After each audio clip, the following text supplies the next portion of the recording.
everyone, and we are back again on Becoming DTM. And today I am joined by Benjamin Akinmoyeje. I hope I pronounced that correctly. Yes. I'll give you a second there. So, before we get into our conversation for today, Benjamin, maybe you could just tell us a little bit about yourself in terms of your Toastmasters journey. How long have you been a Toastmaster? When did you join? Okay. Thank you, and thank you for this opportunity to find me worthy to be part of your project.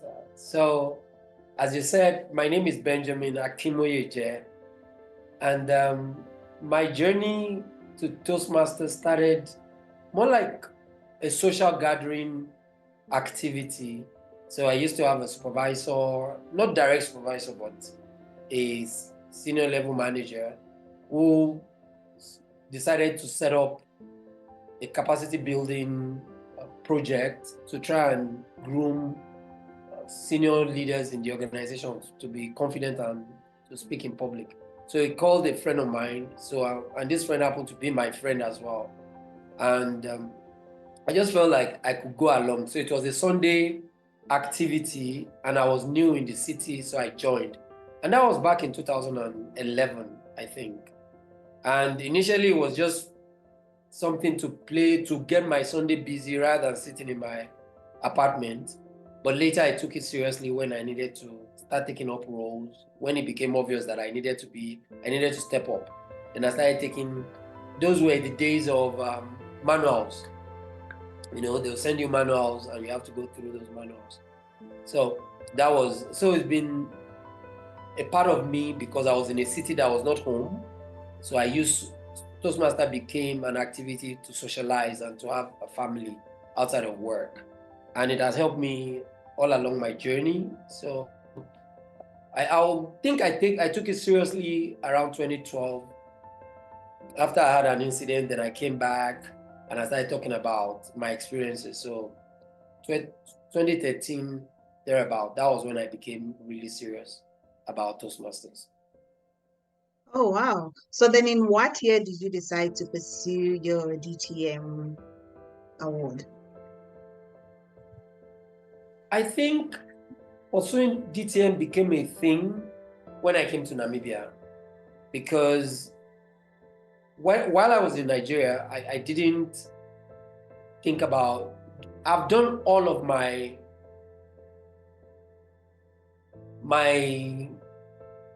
speeches, because I always had to do a speech because I was taking up leadership roles, and whenever there's nobody since the meeting had to hold, every time I will have to do I had no excuse. I had to do one project or the other, and I had done a lot of that. So when I came to NAST, Namibia in particular, and I joined Toastmaster here, I joined a new club, and it became obvious to me that I'd done so much, and there was also time. It was easy to manage myself. So what I had left was to do the high powered project. So I said, okay, I was going to do it, and then I decided to plan for it. So that was in 2019. Wow. Okay, so then just share with us, what project is it that you pursued? What was your specific DTM project? So I had two options. Before I left Nigeria, I started thinking about my DTM. But the project was okay. So the gap was I didn't have time, and also what I was pinning my DTM plan for didn't also work out as I wanted. I wanted to set up a corporate club in my organization, and that would have been my project. However, because I needed to leave my role and I was also traveling, I couldn't see that through. I had to outsource that to somebody else. However, when I got to Namibia, there was a project we had, even outside Toastmasters, where we had to go to some students, high school students in one of these informal settlements. It was a big school. I wanted to coach a set of students there on public speaking in that settlement. So after going there 1 or 2 times, it became obvious that we needed to make something out of this. And I spoke to the coordinator that, could I make this my project? And she said, yes, why not? So we decided to plan, and the project was empowering high school students to speak in public and build their confidence. And if possible, set up a junior Toastmasters club there. And there was a program at that time that you could set up some kind of high school student program. So we started on that journey. Yes, so we started on that journey. And the students, the highlight of it was when the student had to come and make a presentation of their experience for the period that we've always gone there to mentor and coach them. So every Saturday I had to get up, link up with the lady that has access to the school, and then we did that for a couple of trips to the school, and we really got some students up and running. We I gave speeches at some time. We coordinated with some other club members to do the same, and the students were benefiting and making sure we motivated the students to come to school on Saturdays and participate in this program. And there were a lot of reflection about how the program is helping them, helping their self-worth, self-confidence, and many others. So those were the things that we did.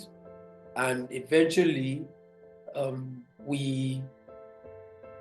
I think the student came and gave their speech. I think that was the final bit of my program, if I'm correct. Yeah. But I also know that I did another small project with another club. So I think that other club was to help them. It was, I think it was Rotary Club. So there was this Rotary Club that was also trying to improve their project management, the way they organize their meetings and all of that. I also stepped in and I did that for them, help them plan, organize their routine meetings. And at the end of the day, they had a very structured meeting protocol that we pitched after the order of Toastmasters meeting, where the leader could delegate different aspects of the meeting program. So that both came, and I had to select one to submit for my project, because that was how easy it was to do a lot of things at the same time, because I was pitching everything as my project. Yes. Wow. So like with the first one, the one that you were dealing with the high school students, what was the duration that you guys were meeting for? So for that program, I think it was around 2 months. We didn't do more than 2 months. Yes. We didn't do more than 2 months of my continuous engagement that I was reporting. That was about 3 to 4 trips. You know, it takes a lot to get the students, and even at some point we had to get money, like solicit funds, to either get refreshments, if I'm correct, or support students who couldn't turn up or who needed to do something. Yeah. Oh, so you had to you had to mobilize like some sponsorship or something. Yeah. Or it was your personal funds? I think we got some support from the club, from Terenta Toastmasters Club. Like people know, oh, we need to do this. And yeah, I think that happened. Oh, okay. All right, 2 months. So I mean, clearly you have touched on something I was going to just ask about in terms of just some of the challenges you faced, like you said, getting the kids together, some funds for some refreshments. Just want to find out if there were any additional challenges you could have faced.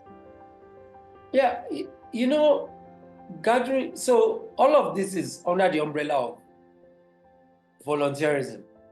So Saturday morning, even quite a handful of other people will volunteer that they will go, but I'm only the one that turns up with the other lady who was initially the project owner, you know.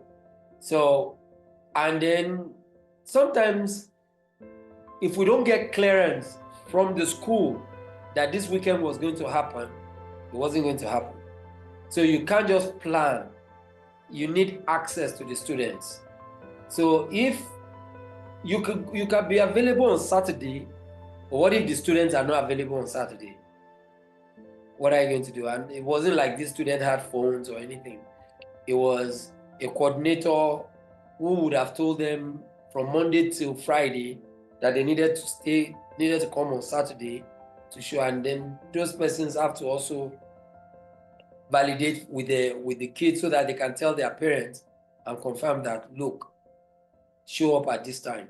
So that was so it's coordinating all of that is a major challenge. And then the logistics involved. Like, I'm not, don't hold me on this. I'm not I don't know how concise my memories right now. I don't know if the student eventually came to do the high showcasing to us.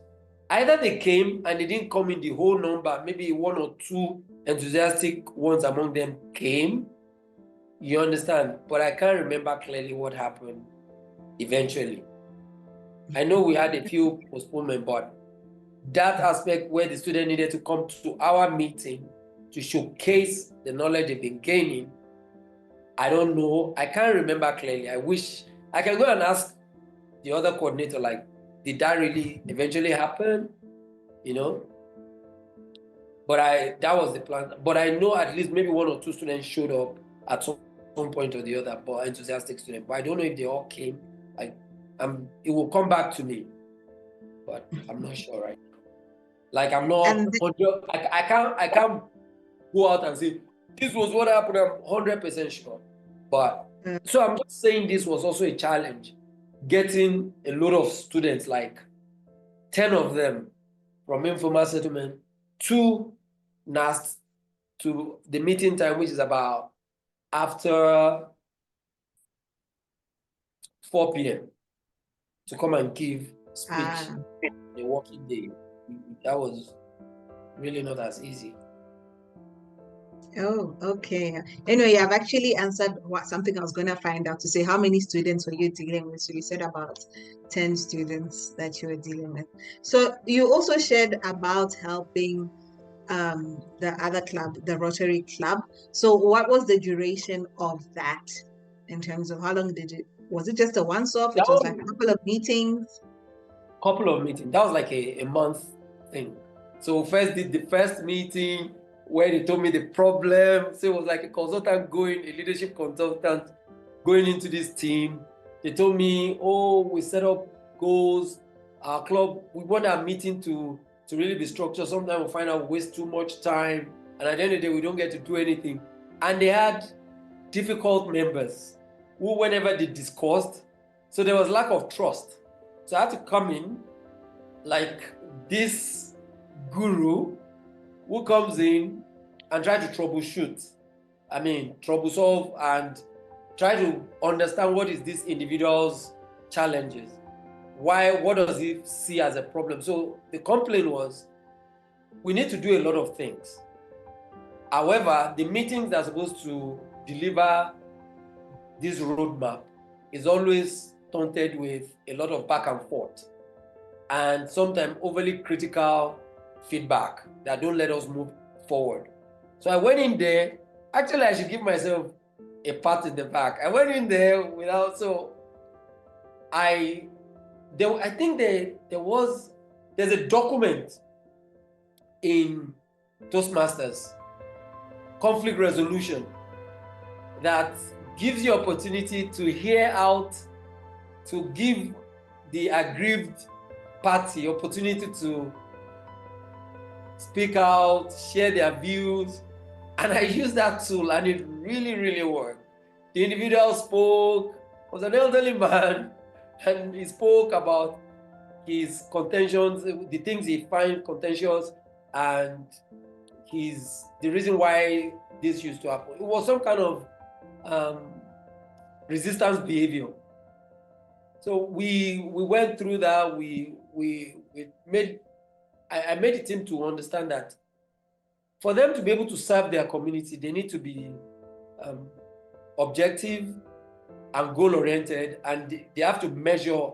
So irrespective of what the president's goals are, there's a need for everybody to agree on an objective and have it measurable, achievable, time-bound, and then pursue it. And successfully we agreed. What I didn't do, I didn't go back 1 year after to see if their club is still healthy and thriving. But for the immediate, they were all excited. They were happy that it happened and they could get along. They could have a wonderful meeting. I did that actually. Very interesting, very interesting. Because one of the questions that I ask at the end is just to say, what other, maybe if you could share one or two other DTM projects you have heard about. So clearly you've already shared with us one where you said you went into a club to try and help them organize some meetings. Maybe you can just share with us maybe another DTM project that you have heard about. Okay.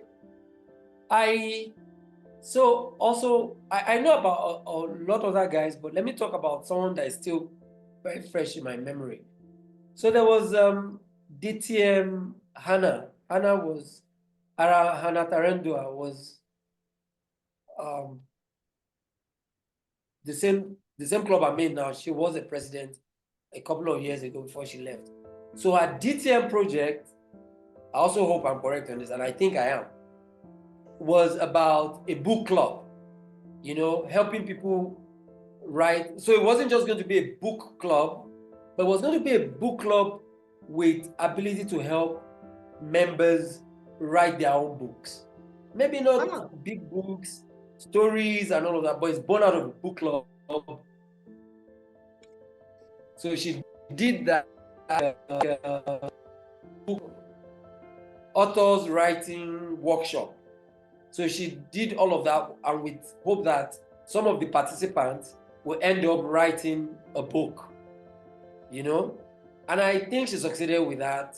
They wrote a manual, a guide. So she has this small guide about how to write a book, So which you just fill in, it's like a worksheet for writing a book.